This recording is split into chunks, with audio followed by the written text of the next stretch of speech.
Hello, this is Real Life and I'm Eric Godfrey.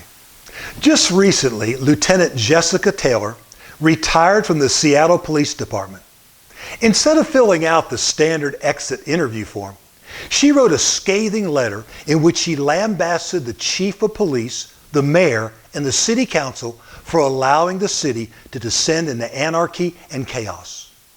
One excerpt from her multi-page letter states, "The Seattle City Council has lost touch with reality and is making decisions that defy common sense and basic logic. Their priority is playing politics and pandering to radical ideology rather than genuinely serving the city's and its residents' best interest.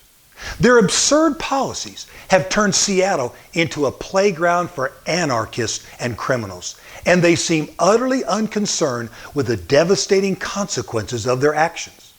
If you haven't noticed, the criminals are running this city." She goes on to say, "It's infuriating to witness the city's downfall under the watch of a spineless mayor and a radical city council that seems more concerned with pandering to extreme ideologies than actually governing. Instead of taking decisive action to protect the city and its citizens, the mayor disregards the rampant lawlessness on our streets. It's a disgrace," she says, "to see a city's leader prioritize political correctness over the safety and well-being of its people." Ecclesiastes chapter 8:11 states, "When a crime is not punished quickly, people feel it is safe to do wrong." Let me read that again. When a crime is not punished quickly, people feel it is safe to do wrong. King Solomon, being directed by God, wrote this verse around 935 BC, nearly 3,000 years ago. But my oh my, how it speaks to 2023. You see, discipline, punishment, and correction are necessary steps that should be taken by governments and powers that have been ordained by God. They should use this authority to discourage, inhibit, and hopefully prevent bad behavior and bad actions by lawbreakers when at all possible. In 2 Timothy 3, Paul gives Timothy a description of what life will be like in the final days before Christ returns to rapture his saints from off of the earth. It will be difficult times. People will be lovers of self and money, boastful, arrogant, revilers, disobedient to parents. They'll be ungrateful, unholy, unloving, without self-control, brutal, haters of good, treacherous, and reckless. Isaiah prophesied against rebellious Judah in chapter 1, verse 7 when he said, "Your country lies in ruins and your towns are burned." Listen to some of these recent headlines here in our own country. Percentage of Americans who say local crime is up hits a 50-year high. America's big cities gripped by crime, disorder, and decline. Chicago crime rises 61% in 2023 and violent offenses spike. Organized retail crime is reaching a crisis scale. And the D.C. City Council passes emergency bill as crime rates soar. Let me say something here that some may not agree with, but it is the obvious truth. Godless liberal policies have decimated our major cities and communities across America. Is it any wonder if we promote no cash bail for those who knowingly and willingly break the law? We defund the police, unnecessarily punish good police officers for doing their jobs, the burning and destruction of property, the stealing of property, and the assaulting of innocent individuals. The average criminal or lawbreaker has little or no fear of consequences or punishment. And couple that with the entitlement mentality that has infected our country, and you are left with what we are experiencing today. Again, Ecclesiastes 8:11. When a crime is not punished quickly, people feel it is safe to do wrong. In columnist Tyler Durden's recent piece entitled, "Violent Crime is a Collapse Indicator," he writes, "When consequences are no longer a deterrent, we'll begin to see the worst in humanity.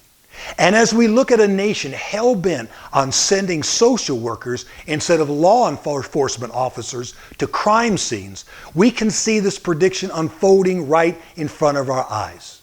An increase in violent crime is a sign that the civilization we've enjoyed is beginning to crumble. End of quote. Today, in most cases, the punishment doesn't fit the crime. It's a slap on the wrist instead of the closing of a cell door. The deterrent to crime is the proper discipline, punishment, and correction being administered fairly, whether the culprit is rich, poor, educated or uneducated, pauper or politician.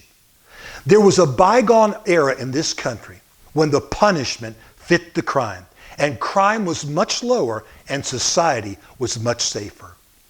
Let's go back to one of those last day descriptors that we previously mentioned in 2 Timothy 3, disobedient to parents. I dare say that if we implement the deterrent of discipline in the home when children are young, that society will reap the benefits. Correct discipline of children takes effort, diligence, and consistency. It fights against the temptation to take the easy and passive way out when it comes to biblical correction of children. Personally, I think this present day meme says it all. It reads, I think we can conclude that the timeout generation did not work out as well as the butt-whooping generation. Now hear me. I'm not advocating improper use of corporal discipline or physical abuse of children. But what I am saying, and the scriptures proves this true, that we must apply, as someone said, the board of education to the seat of learning. Spanking a child on the bottom with a neutral object when they directly and purposely are defiant and disobey brings that child great benefits as they go forward in life. They will learn by such corrections to respect authority, and hopefully the ultimate authority, who is God. Proverbs 13:24 says, those who spare the rod of discipline hate their children. Those who love their children care enough to discipline them. Proverbs 29:15, to discipline a child produces wisdom, but a mother is disgraced by an undisciplined child. Let me insert a footnote here. In some instances, just an authoritative and firm word from a parent is enough to arrest the attention of a child, and they will obey without hesitancy. But that's a rarity which most parents, if they are honest, don't get to experience. So the deterrent of discipline should start in the home and also be practiced in our public and private schools. Further, when any American willfully, knowingly, and purposely breaks the law by harming people or property, they should be held accountable for those offenses and experience strong consequences for those actions. Proverbs 29:18, when people do not accept divine guidance, they run wild. But whoever obeys the law is joyful.